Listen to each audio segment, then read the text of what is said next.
not that he gained salvation through effort, rather he is willing to be with Jesus and stay with him. Nakahibalo si Enoch nga ang kataluwasan dili makuha sa kaugalingon lamang nga pagpaningkamot.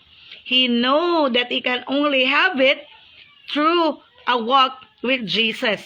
And he can only have salvation, syempre, sa atong Redeemer, sa atong manluluwas nga mao si Kristo. But then, it is a choice for you and me, mga kahilo, mga ka-live. Okay? So, not that he gained salvation through human effort. We can never gain salvation through human effort. So, kanang teaching, mga ka-live, mga kahilo nga mag-aingon, kung magbinuutan ra ka, makasaka gayud ka sa langit, mamatalwas ka. Sanglit pagbinuutan. Ang pangutana sa atong pag-strive ni anang butanga, nabuutan na ba ikaw ug ako, mga ka-live? Kay kung pamaagi lamang ang kataluwasan sa pagbinutanay, ug mahimo pa lamang nato nga mga tao, nga mahimo nga mga butan nga tao, ug pinaagi ang kataluwasan sa pagbinuutan ug sa pagbuhat og matadong, nganong ningani pa man si Kristo? What is the reason nga ningani man ang atong buhi nga Dios? Why does he give himself as a ransom for us all?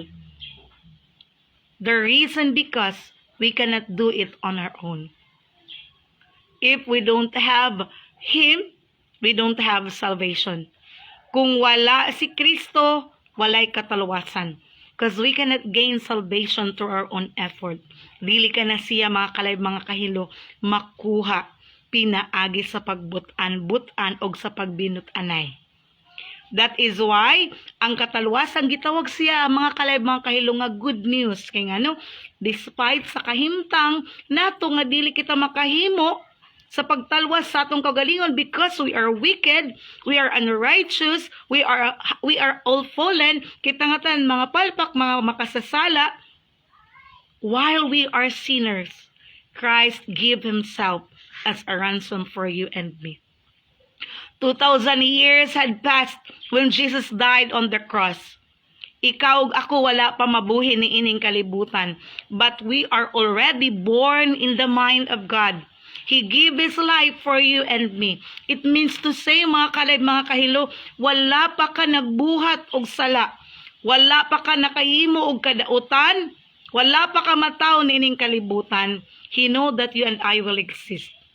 Wala pa kita makasala, he already pardon and forgive our sin. And that is the good news. While we are sinner, Christ died for you and me so that we will be saved. Pinaagi sa kinabuhi ni Kristo, through his blood, we will be cleansed sa tanan nato nga mga kadautan ug sa atong mga kasalanan.